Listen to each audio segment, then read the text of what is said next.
I'm going to take it in the garden today, and today we're going to talk about basil.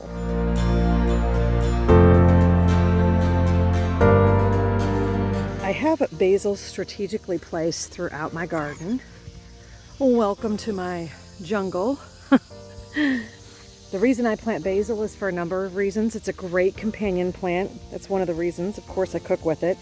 Here's one area that I have basil planted. I also have some basil planted here. This is amongst my peppers. My tomatoes over here, they're looking pretty bad. I'm gonna have to harvest those Romas. We're gonna be doing canning soon. But I have basil strategically planted in various areas by my tomatoes as well. But so here is a basil plant.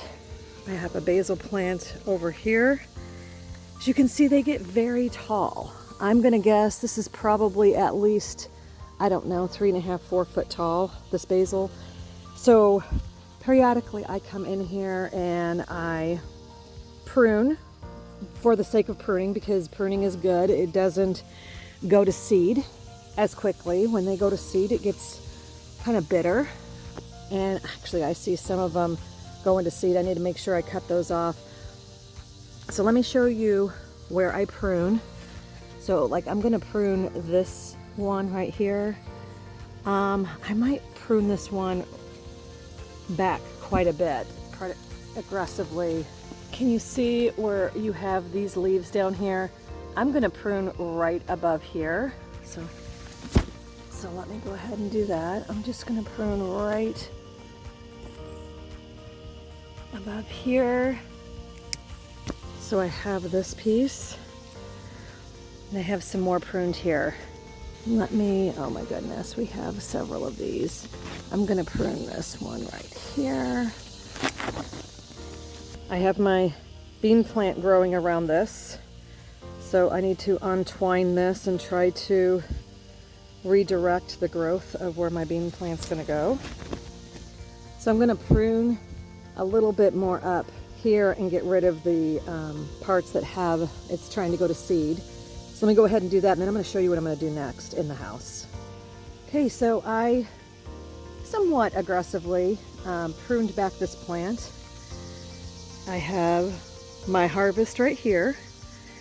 Now, what I can do with this is, of course, I can, cook with it, make pesto with it, put it in different pasta sauces or whatever. But I'm going to do something different with this for the time being. Not saying I'm not going to use it for cooking purposes, but I have another purpose for it right now before I do anything with it in terms of cooking.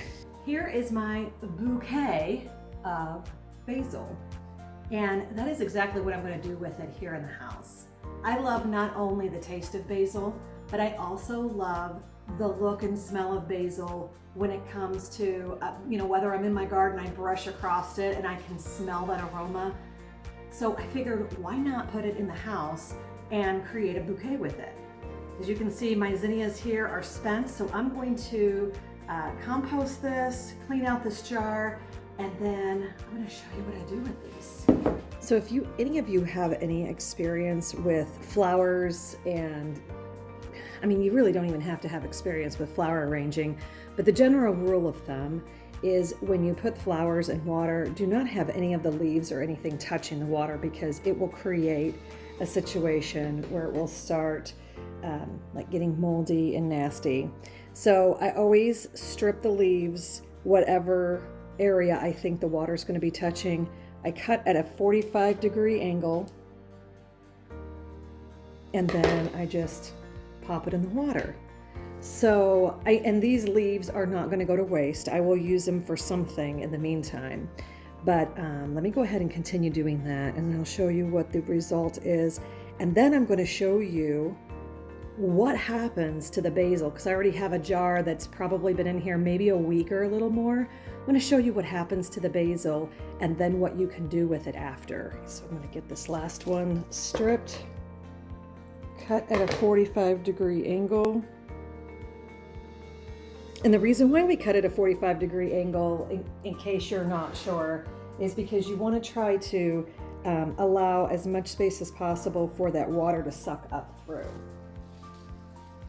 Here is the bouquet in the jar of water. So just to let you know, the basil gets really thirsty, so just make sure you are constantly putting clean water in here. This water is actually the filtered water from the refrigerator. I don't use tap water unless I set it out overnight to try to get that chlorine to evaporate out of the water. But anyways, I have this as a bouquet that I will set out, whether it's on the counter, the table, or whatever. But let me show you what happens to this when it sets for about a week and a half or so. So this is the basil that I have in another portion. This is in my living room, and I just have it on this little end table here. But let me show you what it does. This is about a week and a half. Those are all roots that have grown off the basil. Now, there's sometimes the roots don't grow off the basil, but I'd say 95% of the time it does for me. Then you can go plant this outside, and then you create a whole new plant with it. I love the way the basil looks. I think it looks nice and lively in your house. It smells amazing. You can also use this, of course, whenever you're cooking. So if you needed to, if you wanted to cook with it or do anything with it, you have it available in the house. You don't have to worry about soil.